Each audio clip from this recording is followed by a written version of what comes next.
Welcome back to the Always Right podcast.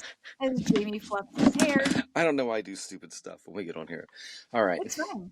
You have your pre-show that you get all of it out, and then you're like, okay, now I'm ready. I do, don't I? I probably drive you nuts. You're like, there's No, JDHT on 11. today is a special episode. Because I turned This is 50. our Oh, I'm older than that. 50. Yes, 50. This is our 50th episode. So of course we're going to do something special. So for today, let's talk about some 50s. Not the 50s, but our 50s that pertain to writing. And when you see me looking down a lot, since I don't have that special up, it makes it look like I'm looking right at it. It's just because, man, Karisa, you went through and done a lot. We have like we're going to start with 50 prompts for creative writing. Yes, so we're going to just get into this one. As always, we don't typically get straight into it, but we're going to because we've got a lot to cover because there's a lot of cool 50s that we want to share with you today. You have to keep me on point because, like, if I told her last night, I said, you got 50, I'll read the odd ones because I'm the odd person in this group. But like the first one, write a story from the perspective of a forgotten childhood toy. If you don't reel me in, I will talk about that forever because I'm already thinking about like my Godzilla from the Shogun Warriors and the hand shot off and the tongue came out. And one of my buddies, he's like, I found the Godzilla from like 1978 and he bought it. I'm like, did you find the Rodan? Because I had it too.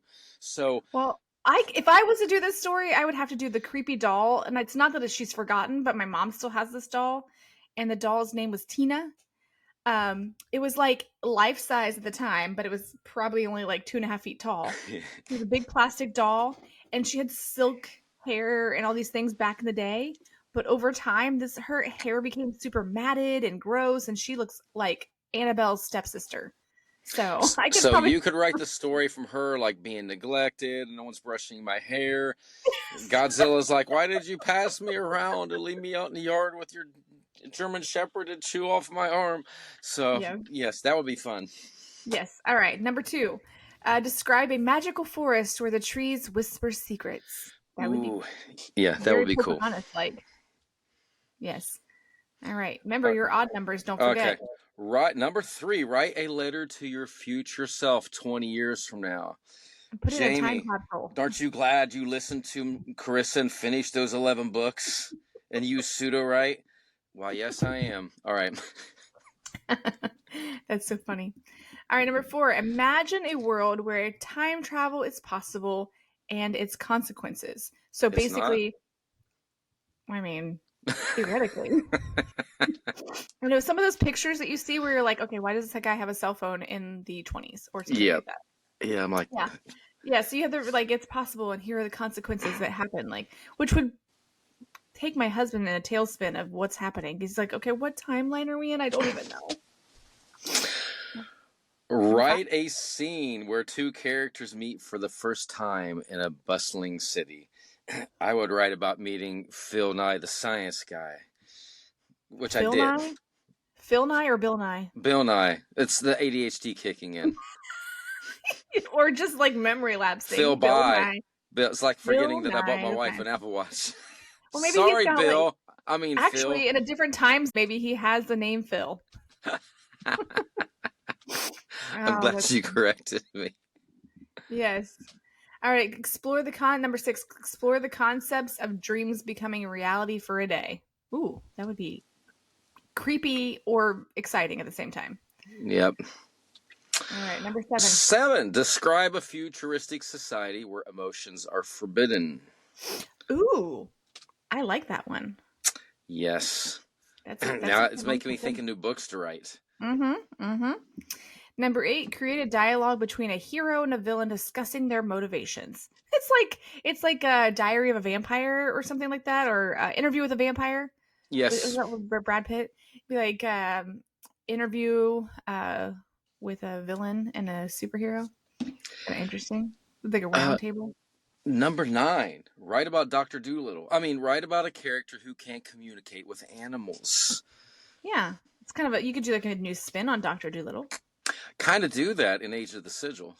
That's, Dolores. That's not Dolores. It's Vasserine. I'm forgetting my own character's names. I want to stop. I'm writing Age of the Sigil and I just forgot a character's name.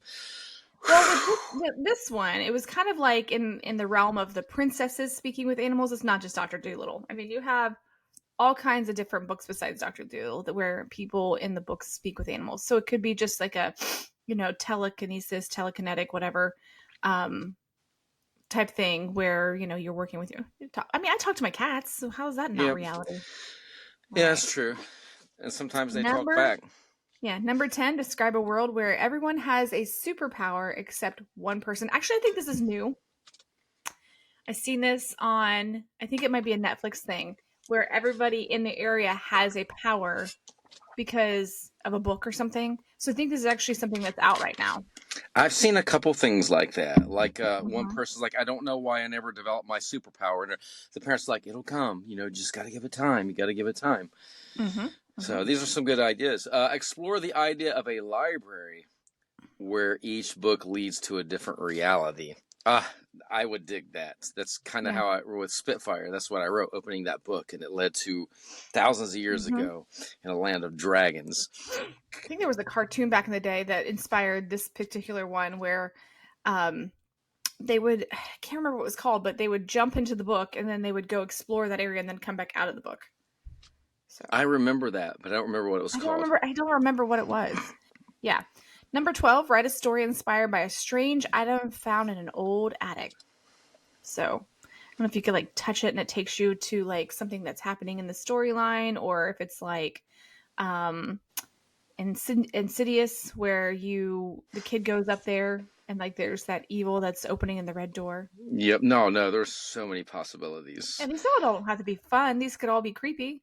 Number Oh, 13. I love this one. Imagine a society where memories can be bought and sold. Yes, yes, yes. I I've thought never been to the beach. Well, for 13 grand, I'll sell you my memory. right? That's an interesting, almost like OnlyFans, but for memories. That would be crazy. That Yes. could get Oh, pretty dark.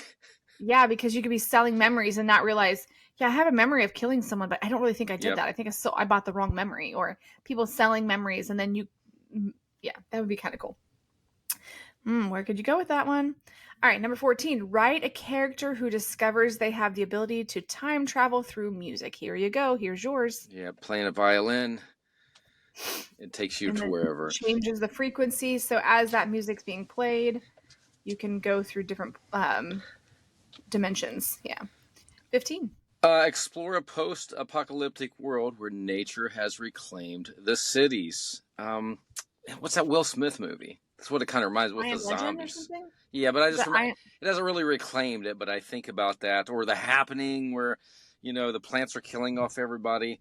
I can see that. That happens a lot, like in the Shannara books. It Well, all. there's that one it's based on a video game. It's like The Last of Us or something like that with the guy Oh from Mandalorian. yes, yes. That's a good one. Yeah. All right. 16. 16, write a scene set in a magical marketplace where anything can be bought or sold. You could combine these too. You can combine some of these ideas. Yep. Cool. 17. I can. Yeah. That'd take me a lot of money. Describe a character. Number 17. Describe a character's internal struggle with a difficult decision. I feel like this one's a common one that people can kind of use relatably to their own stuff, like, and they can manifest something that's going on in their world or has gone in their past world with trauma and kind of use that as a focal point to create a whole storyline. Yeah, I see other 18. possibilities too. I mean, you're up against a situation. Somebody's holding your family hostage. You're going to die unless you do this. You rob a bank or something. Yeah, it's And you're kind of like, like that whole the where that's like the one to save the multitude yep. idea. 18, create a story around a character who can see into the future but can't change it. Oh, that would suck. Yes, it would. I can see into the future, but I can't say. So I had this conversation with someone yesterday about something like this. That there was a woman who claimed to be hypnotizing people, and as she hypnotized them, somebody was coming through the person who's being hypnotized, and communicating. And then this person no longer needed to be hypnotized because they figured their problems out. And then she's like, well, how do I finish talking to this person? So with more people that she was hypnotizing, the same voice was trying to come through. And supposedly it was Nostradamus. And that he was projecting into the future, talking to someone who is psychic. Wow. And that's how he got his predictions. And so this is not a fiction. You're talking about something you just read. Someone truly claimed. Yep, I would like to learn more about that. 19, right? About a group of rebels fighting against a corrupt government in a dystopian world. Wait, is this like real life right now? Yeah, that could be. I was thinking, that's more to the point, but I was thinking Hunger Games. Yeah. Fun facts, we're in it. Yeah. Explore number 20. Explore a world where humans coexist with mythical creatures. That would be like Fantastic Beasts, you know? Yes. But, yeah. Yep. Number 21. Describe a character's journey to overcome their greatest fear. Yes. So, this one, again, plug into your own personal fears and how would you overcome that if you had the ability? 22. Write a story inspired by mysterious painting that changes every night. Ooh, that would be fun. That could be like a kid's book or middle-aged school book type thing. Yeah, I think we need to run with that. Yeah. That's the we're reading this, and I'll be like, "Oh, Karisa, I got ideas now." You're like, "Oh, we'll finish those 11 books first." Yeah, you're not allowed to touch this list until you finish the other ones.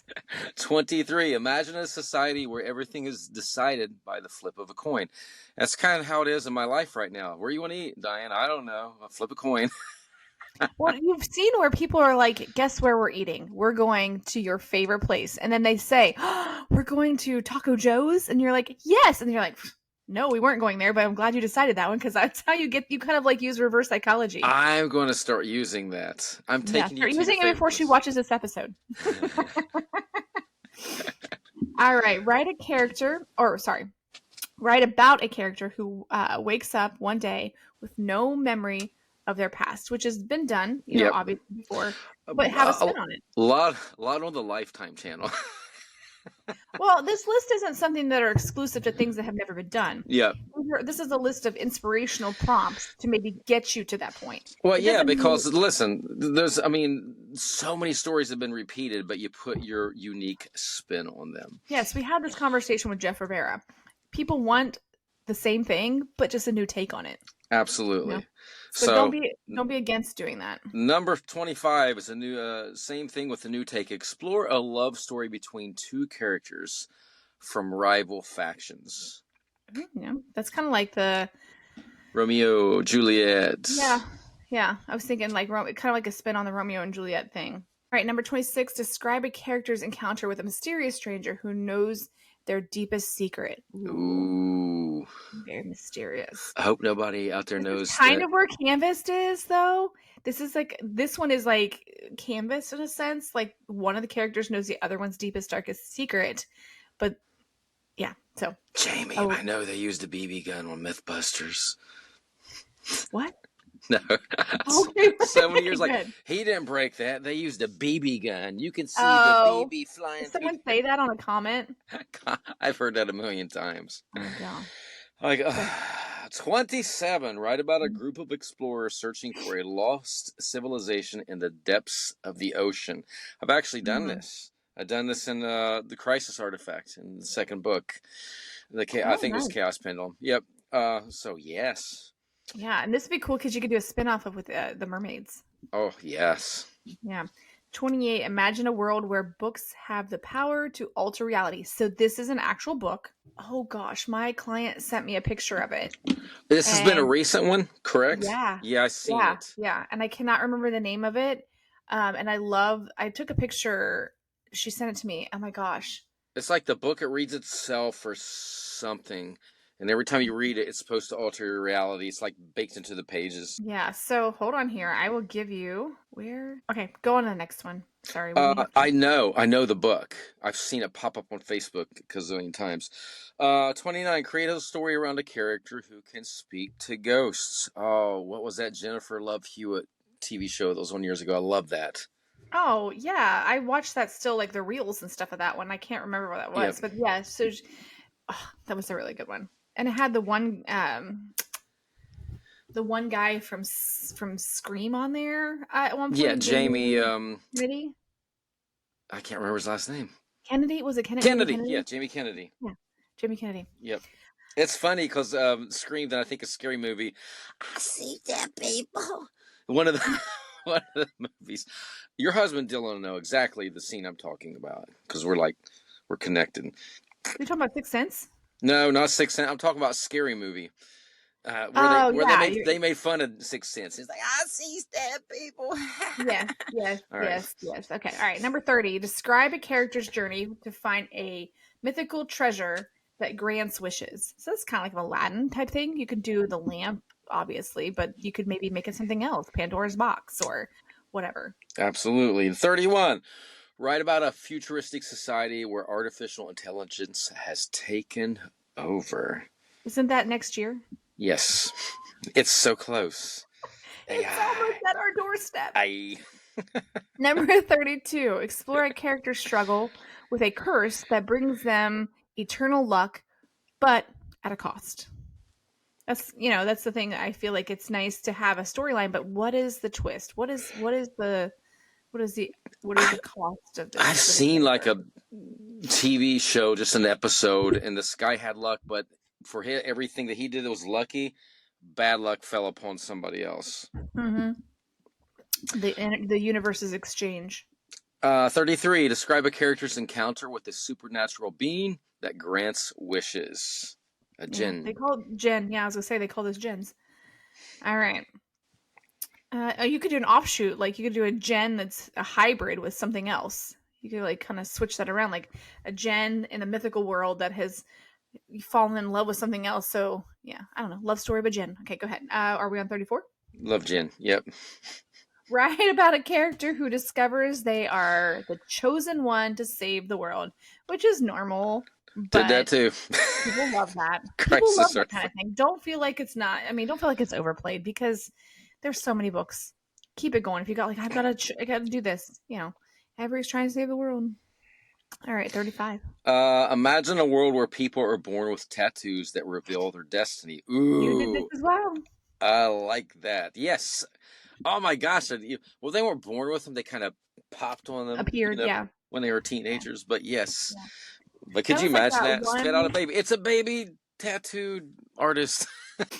Number 36, create a story around a character who can manipulate shadows. Ooh, I like that. Describe a character's quest to find a legendary weapon that can defeat evil. Yes. With my first book, so it was kind of like the opposite. Evil was trying to find this legendary crystal to reset their curse. So why is that turning off? Don't turn that off on me. Come back here. Do the next one. Sorry. I have to Okay. Where are we at? Oh, you want me to do yours for you? Yes, please. Okay. I'm Karisa. Write about a rebellion against a tyrannical ruler in a fantasy kingdom. That was a really poor interpretation. No, okay. I can only do a few. I like King of the Hill, like, hey, Bobby. Hey, Dad. That's about all I got. So should I do you then for 39? Describe a character's journey to break. What? I'm not from Kentucky, but I do like rock music. Yes, right, we're cool with switching. We'll get back on track. You want me to do 39 or are you doing it? You do 39 because I'm not going to make fun of you anymore. Explore a character's journey to break a family curse that spans generations. It can be magical, it can be logical. Mm-hmm. Mm-hmm. Number 40, describe a character's encounter with a time-traveling stranger who needs their help. And this has been done. This is not, these are not, because I've seen this, like the time traveler's wife? There's that concept. Time Cop, Terminator. Yeah, so it's a common theme, but all three of those are completely different. The thing is, you have another. Yeah, you can change the story. You can change the story premise as to why they need help. Absolutely. 41. Oh yeah, it's my turn. Write a story set in a world where dreams are reality and waking life is a dream. Kind of feel like it's how it is right now. I don't know if I'm awake. Am I awake? There's a show on, oh my gosh, on Netflix that I watched where reality for them was when they were asleep, and all the wives were basically kidnapped and all kept sedated to live in this alternate universe with these men who kidnap them as their wives. Wow. Very good. And then and then one woman tried to start to figure out, like, you can't, like, all the men leave at the same time. They're all at, like, this private government facility. Like, they all go off to work at the same time. It's very like da-da-da. When they're going off to work, they're actually unplugging into this world and going to the real world and making sure that their women are sleeping and all these things are happening. It's Wow. awesome. Yeah, I like to. Remember the name of it. I'm terrible When with you do, remembering the text names me. of things. Yeah, I will. All right. 42. 42. Imagine a society where the memories can be extracted and sold on the black market. Well, this is kind of goes with one of the previous ones. You can put that with but having the black market, type That's thing. just a little different spin. Yeah. This could be almost a futuristic version of Minority Report with Tom Cruise, where they see your memories before they happen. You could almost do this as like someone has hacked the system and they sell memories on the black market to cover up what you did. Like, I will give you a positive memory and an alibi of a memory. I dig it. I'm also seeing things like it's illegal, but like somebody's like, I want to learn, I want to be a 6th-degree black belt because I'm mad at this guy and I want to beat his ass. So you're like, oh, I want to buy that. That's illegal. I do it, and you did it anyway. All right, your turn. 43. Create a character who can hear the thoughts of others but cannot control it. That's the vampire show on HBO, True Blood. Sookie, she could hear everyone's. It drove her nuts, and she like, I just got to get away because I hear everybody's thoughts. I cannot shut it off. Well, Edward can do that too in Twilight, except for he can't hear Bella. So, number 44. Describe a character's quest to unravel the mysteries of a forgotten civilization. So, I think this would be really cool to incorporate with kind of like the time travel. Even you can like time travel to like to see what happened in past, like almost like you can't fully step into it, you can only see it. I don't know, something like that. No, that's interesting to me because I even in real life I'm always wondering, you hear something an archaeologist found and like, wow, think of what we don't know. Because this is it's the Earth's a little older than what a lot of people think. So think about what has happened that way. I mean, when did they start writing down history? Only the last 6,000 years. So who knows what we've lost? All right. Next one is something that you're going to say it, but this is something when I was a kid, I'm like, I so want to do this in the rest of my life, and I realized that it's not something that actually happens with archaeology. But yeah, write about a group of treasure hunters searching for a lost city in the jungle. Yes, I totally want to be Lara Croft. Yeah, that, I mean, Indiana Jones, and then you're like, wait a minute, you're an archaeologist, and all you're doing is taking a little brush, and you're taking 16 hours just to go through a brush and stuff. Oh, yeah, but I mean, the fantasy world of Lara Croft would be what I would want to do. Live in a mansion, swing from the things, and go find treasure. Yep. All right. Explore a character's internal battle between good and evil. Which, that would be kind of like, there's a story that I shared one time with someone, but like where you feel like the character is doing all this evil stuff only to know that's in their mind. It's like a mind affair. That would be cool. Yeah. Let's see. We're 47 now? Yep. Describe a character's encounter with a mythical creature thought to be extinct. It's kind of like one we mentioned earlier. Living in a world of mythical creatures. Write a story set in a world where magic is outlawed, which has been done, but you could like totally make it your own. These are just inspirational things, and how do you get it back to where you almost have an underground, like there's underground magic or like you're bootlegging magic type thing. No, I would dig that for sure. Wow, it's too many good ideas. 49. Imagine a society where people are assigned soulmates by a matchmaking system. I think this recently came out, something like this, but you could totally do a spin on it. Number 50. Create a story around a character who must choose between saving the world or their loved ones. Like we said earlier, it's the one or the multitude. That would be tough. This would be very. That would be like, tough. just let me sacrifice myself. Nope.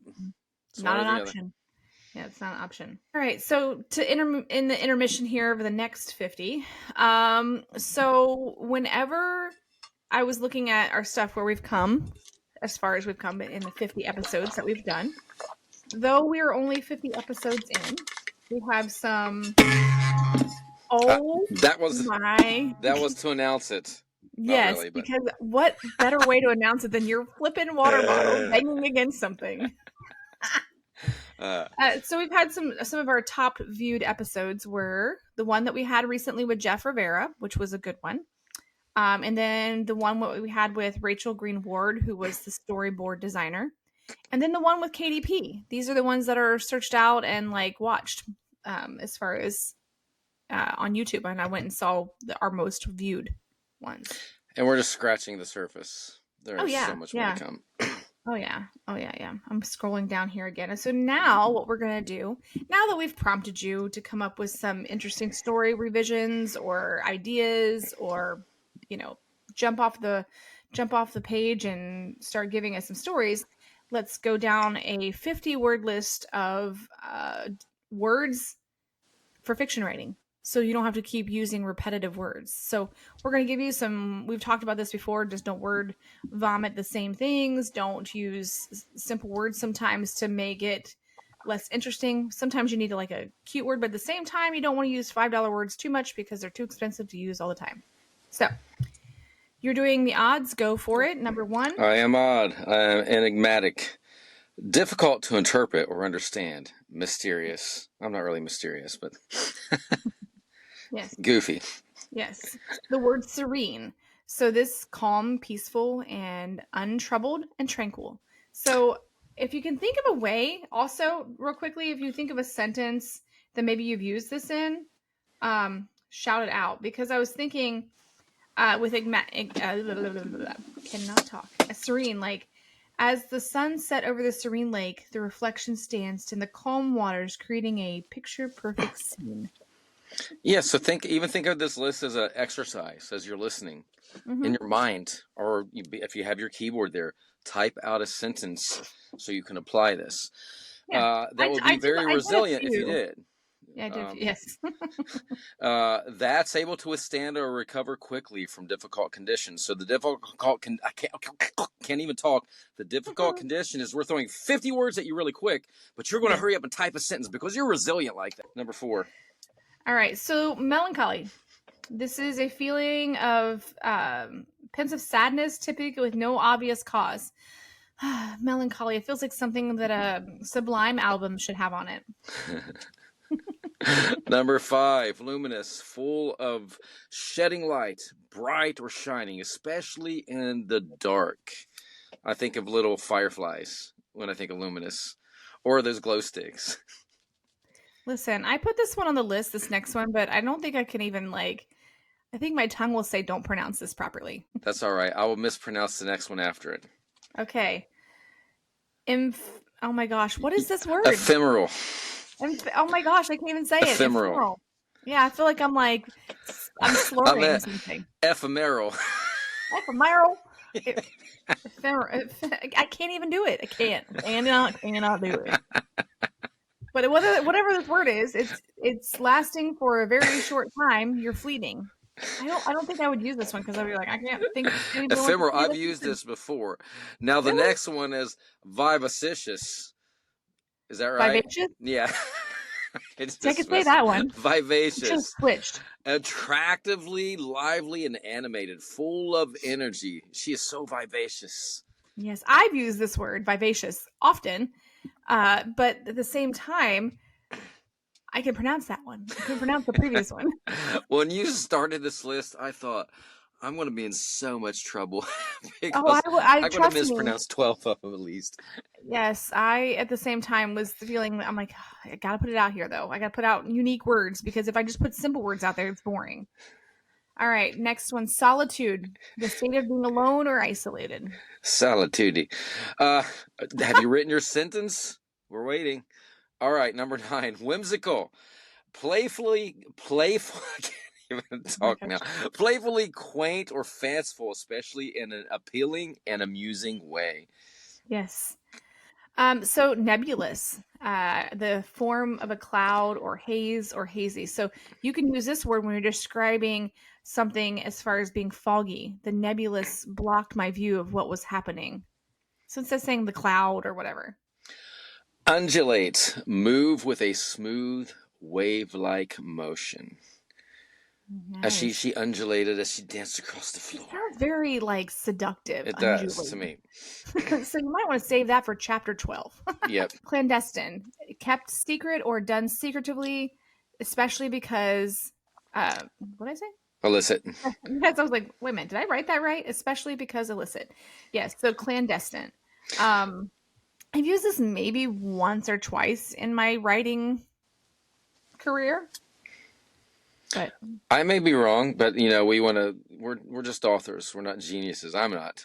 I think I've heard it also pronounced clandestine, but it might have a different meaning. I I've may be never wrong. heard it pronounced clandestine. That could be just me, like I That could pronounce be just the Appalachian collar. Mountains. Yeah. Or maybe that's how it just plays out in my head. Pensive, or pensive, pensive. Engaged in, I'll stop. Engaged in involving or reflecting deep, serious thought. Yes. Ethereal. Number 14. Extremely delicate and a light way to seem too perfect for this world. And I like this word. It's very ethereal. I use it a lot. Yeah. Yeah. I think it's a good one for 15. Sorry. Yeah, quixotic. Exceedingly idealistic, unrealistic, and impractical. Impractical. Get it out. Tongue-tied today. Get it out. All right. 16. Ineffable. You're effable. That's what I thought. Ineffable. She's not ineffable. She's effable. She's not ineffable. That's interesting though. There are a lot of words that we say that might be the I muted myself for a second. I see. Mm-hmm. I can hear you now. Yes. So what is ineffable? It means too great or extreme to be expressed or described in words. Which I've never used this word, but yeah, there are words that I'm like, is there an opposite? I'll probably pronounce this wrong. I don't know. Verdant, green with grass or other rich vegetation, covered with green plants. Yeah, I think that would be fine. Verdant, because verde is more of like a green Hispanic word, I think, Latin word. I have no clue on how to pronounce your next one. Neither do I. Coruscate. Corset, maybe corset, something like that. Yeah, corset. I don't know. It's not corset. Sparkle, give off flashes of light, glitter. I probably should have had AI tell me how to say these things. That's all right. I think it's funny. I love it because I want to screw this next one up. Mellifluous. It's one of those. We're going to get 8 alive on this, and I love it. Yes. Yeah. Sweeter musical. Hopefully everybody's laughing. Oh my God! You think I would know the sweeter musical, pleasant to hear? Mellifluous. There is an L after F, right? Yes. Yeah. Mellifluous, maybe. I don't know. It literally sounds like something you just caught in the I'm just going to be like, that's crowd. sweet. You probably should wear a mask after you have this. You got mellifluous? What? You have mellifluous? You got mellifluous? Yes. Oh my gosh. Some of these words you probably don't want to use because your reader's going to be like, I don't know what this is. Although I've had someone say they'd like to have a random word that they have to go look up and learn in their books. Yeah. And they're reading, I got to go look this book up or look this word up. So it makes them feel like, I just learned something. Well, I will find one from this list and use it in Sigil. All right. Halcyon. I don't know if it's Halcyon or Halcyon. I don't know. Well, that's like for how long do people call him Cillian Murphy and his name's Killian Murphy? The guy that played Scarecrow. He played. He was also in Peaky Blinders. Oh, yeah. For years, I've heard his name Cillian Murphy, which sounds really cool, but his name is actually Killian Murphy. Anyways, the halcyon, denoting a period of time in the past that is idyllically happy and peaceful. So you might want to use those with your mythical characters and some of your books that have more ethereal writing. Eloquent, fluent or persuasive in speaking or writing. Which is not what we're doing in pronunciating these words. No, or We in are my not eloquent. slang, the way I talk. We are tearing these words apart. Penumbra. Okay. A partial shadow, as in an eclipse, between regions of complete shadow and complete illumination. Penumbra. I don't know, but I wish you had a list. We need to change this to the list of 50 words that Jamie and Karisa can't pronounce. You know what? But this is us in a nutshell. This is how this whole entire podcast has been. We've got really good points on some that we know what we're talking about, and some of them we're like, I don't know. I really don't know. Let's you ask want to make this up to date? Yeah. Did you take any notes? No. Well, let's just go for it. Yep. Dinosaurus. So this will be sonorous of a person's voice. I was like, where do you see a D? Do what? I don't see an E, but I was thinking Dinosaurus, sonorous. I was trying to help me pronounce it.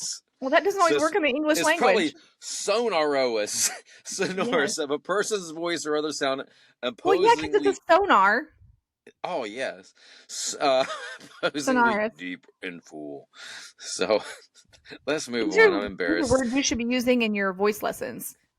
You are so Dinosaurus. Okay. Yep. Yeah. Let's go.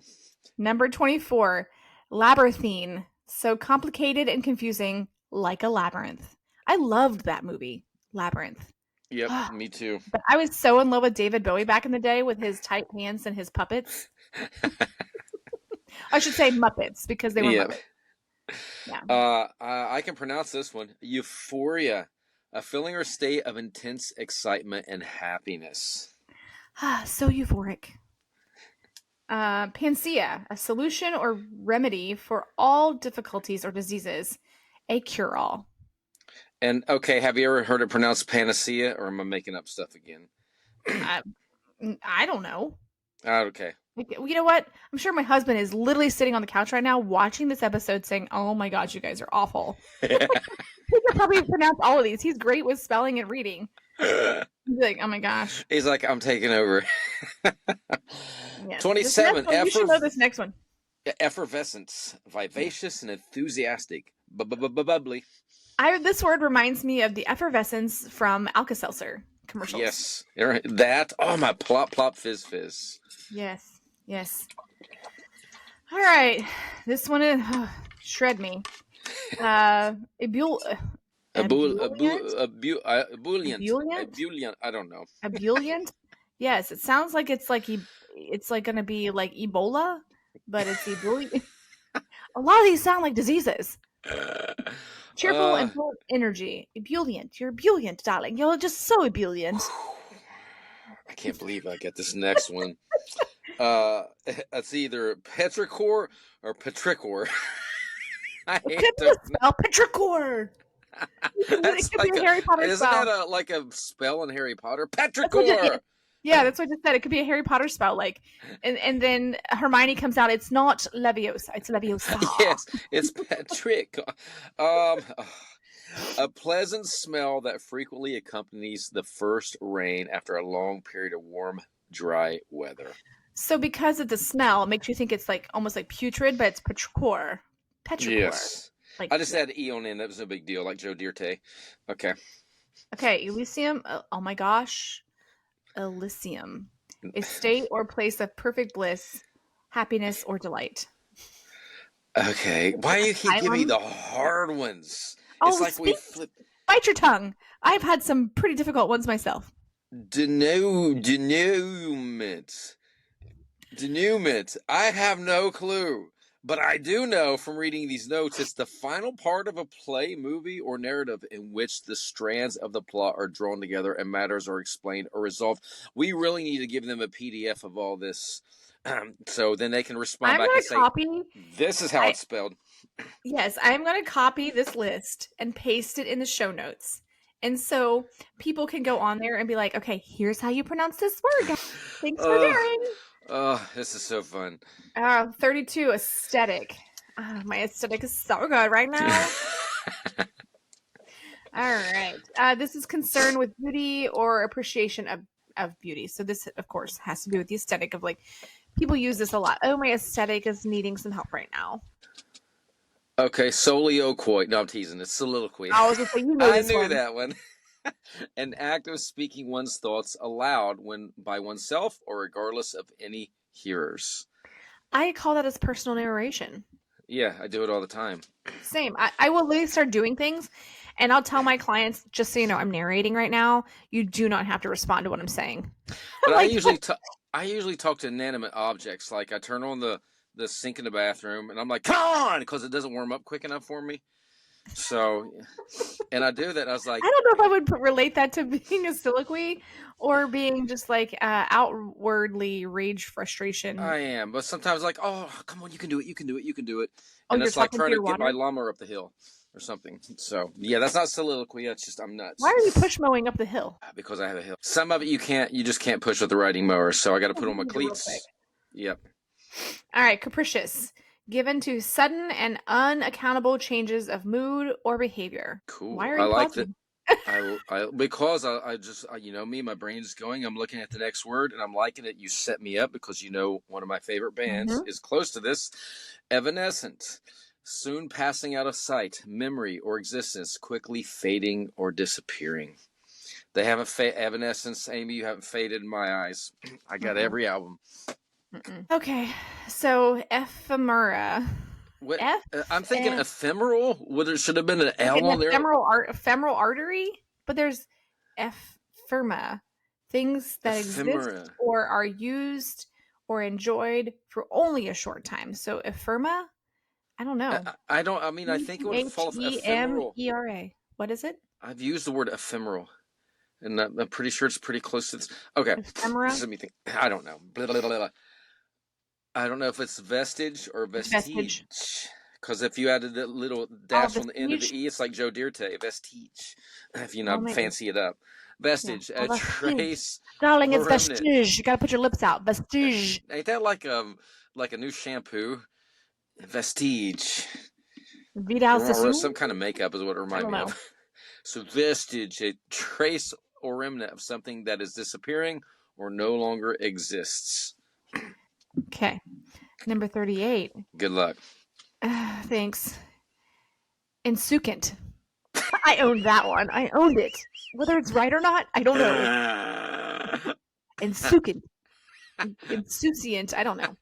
Showing a casual lack of concern, indifference. I'm putting this list on YouTube so you could see these, and on Spotify and stuff. You could see this list, and hopefully you can correct us. You can help us. Send us hateful emails about it. Follow us for more funny episodes like this too, by the way.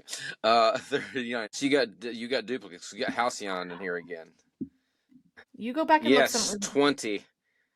Oh, my bad, guys. I was writing this list and I don't. Maybe it's a different pronunciation.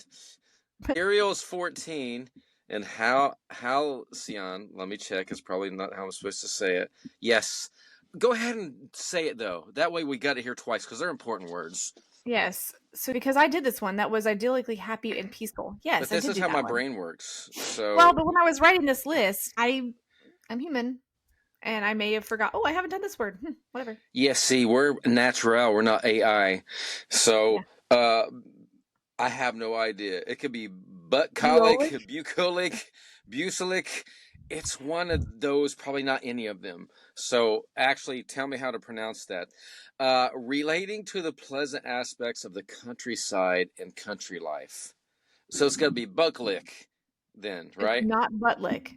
Bucolic. It just sounds like buttlick. I would say it's bucolic. Okay. Because there's an O before the C, and it makes the U softer. Okay. But I'm literally making that up as I'm telling you that. I have no idea. Sempiternal. Good job.